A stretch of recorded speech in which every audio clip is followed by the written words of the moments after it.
নমস্কার বন্ধুরা, আপনারা সবাই দেখছেন সরকারি সংবাদ ইউটিউব চ্যানেল।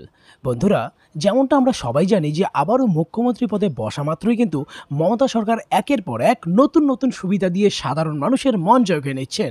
আর বন্ধুরা, মূলত আমরা জানি যে মহিলাদের স্বনির্ভর করার লক্ষ্যে কিন্তু এবার রাজ্য সরকারি বলুন বা কেন্দ্র সরকারি বলুন, সবাই উঠে পড়ে লেগেছে। যেমনটা আপনারা জানেন যে এবার মহিলাদের স্বনির্ভর করার জন্য প্রতি মাসে হাত খরচা দেওয়ার জন্য মমতা সরকার লক্ষ্মীর ভাণ্ডার প্রকল্প শুরু করেছে।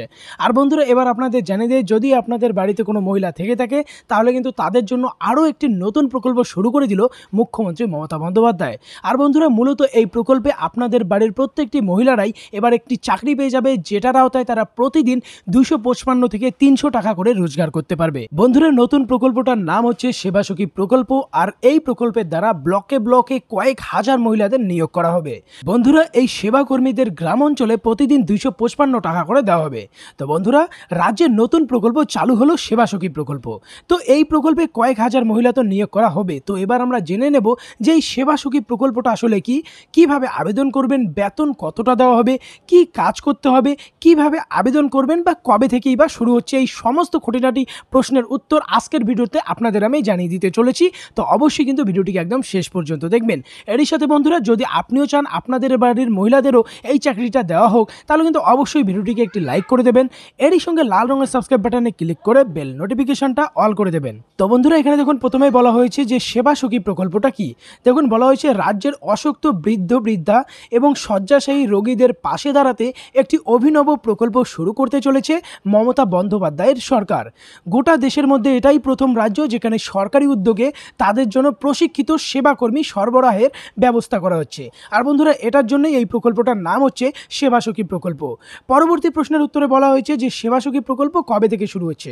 দেখুন, বলা হয়েছে যে রাজ্যের পঞ্চায়েত দপ্তরের অধীনে গ্রামীণ জীবিকা মিশনের আওতায় আনন্দধারা কর্মসূচিতে সেবা কর্মীদের প্রশিক্ষণের এই উদ্যোগটা নেওয়া হচ্ছে। ওই দপ্তর সূত্রে জানা গিয়েছে বর্তমানের প্রথম পর্যায়ে দক্ষিণ 24 পরগনার বারুইপুর, উত্তর 24 পরগনার রাজারহাট, পূর্ব মেদিনীপুরের পাঁশকুড়া এবং হাওড়ার আমতা ব্লকে এই প্রকল্পটা রূপায়ণ করা হবে। তো বন্ধুরা, দেখুন, বলা হয়েছে প্রথম পর্বে এই প্রতিটি ব্লকের 20 জন মহিলাকে বেছে নিয়ে প্রশিক্ষণের ব্যবস্থা করা হবে। আর ধীরে ধীরে আমাদের পুরো রাজ্যে এটা শুরু হতে চলেছে। পরবর্তী প্রশ্ন হচ্ছে বন্ধুরা, সেবা সখী প্রকল্পে কাজটা কি করতে হবে। দেখুন, বলা হয়েছে সেবা সখী প্রকল্পে 1 মাসের প্রশিক্ষণ কর্মসূচিতে সংশ্লিষ্ট মহিলাদের এমনভাবে প্রশিক্ষণ দেওয়া হবে যাতে তারা শয্যাশয়ী রোগীদের উপযুক্ত যত্ন নিতে পারেন। প্রাথমিক চিকিৎসা, ওষুধপত্র সম্পর্কে ধারণা, ব্লাড প্রেশার, হৃদরোগ, ডায়াবেটিসের মতো সাধারণ বয়স্কদের মধ্যে চেনা শারীরিক সমস্যার প্রয়োজনীয় সেবা যত্ন সম্পর্কে তাদের বিশেষভাবে প্রশিক্ষণ দেওয়া হবে। আসছি বন্ধুরা পরের প্রশ্নে, যেখানে বলা হয়েছে সেবা সখী প্রকল্পে বেতন কতটা দেওয়া হবে, একটা গুরুত্বপূর্ণ প্রশ্ন। তো বলা হয়েছে দেখুন, একমাত্র শহর লাগোয়া গ্রাম এলাকার বাসিন্দাদের এই কর্মসূচিতে প্রশিক্ষণের জন্য বেছে নেওয়া হচ্ছে, কারণ শহরাঞ্চলে একাকী বৃদ্ধ বৃদ্ধার সংখ্যা তুলনায় অনেক বেশি, যাদের যত্ন নেওয়ার কেউ নেই। আবার রাজারহাটের বিভিন্ন গ্রামের বাসিন্দা মহিলারা সহজেই নিউ টাউন এবং বিধাননগরে গিয়ে কাজ করতে পারবেন। এরই সঙ্গে দেখুন, এবার নিচে পরিষ্কার করে বলা হয়েছে যে সেবাকর্মীদের গ্রামাঞ্চলে প্রতিদিন 255 টাকা এবং শহরাঞ্চলে 300 টাকা করে পারিশ্রমিক ধার্য করা হয়েছে। তো বুঝতেই পারছেন, যদি আপনারা গ্রামে আপনাদের ডিউটি পড়ে তাহলে 255 টাকা, আর যদি আপনাদের শহরাঞ্চলে ডিউটি পড়ে তাহলে আপনারা 300 টাকা করে পেয়ে যাবেন।